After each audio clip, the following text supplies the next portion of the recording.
fact that countries invest so much money in their military just speaks to how much we just don't trust each other as humanity. Yeah.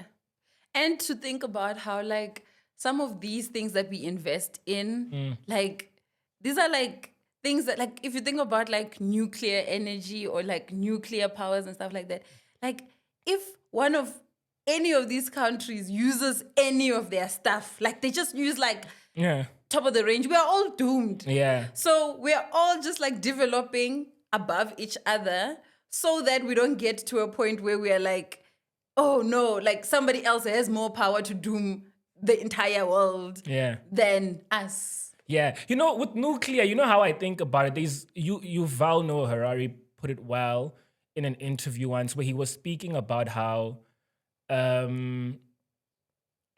there's a certain level of protectionism that nuclear creates. So, nuclear weapons are, in a way, they also, until now, preserved the peace of the world.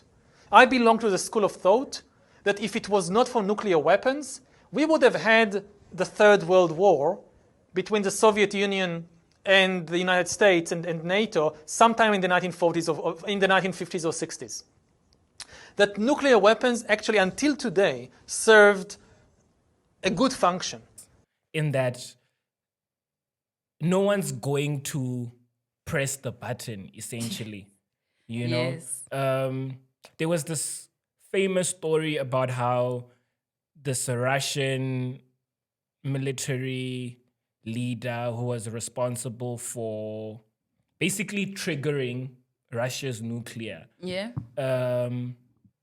got a trigger, and it was essentially a false trigger. And I can't remember his name. It was essentially a false trigger, right? And what ended up happening is he decided that, okay, Russia is about to end, or this part of the world is about to end, but I'm not going to retaliate because at least there'll still be humanity. So his moral compass kicked in, right? And I think it was Soviet Union era. And it's so crazy when I think about a situation like that, right? I feel like if he did trigger it, right, and the US didn't retaliate, the world was going to look at that specific situation and he was probably going to get detained, and Russia was not, like, the Russian country wasn't going to defend take him. Responsibility, Yeah, they weren't going to defend him. Yeah. So, yeah. That's crazy.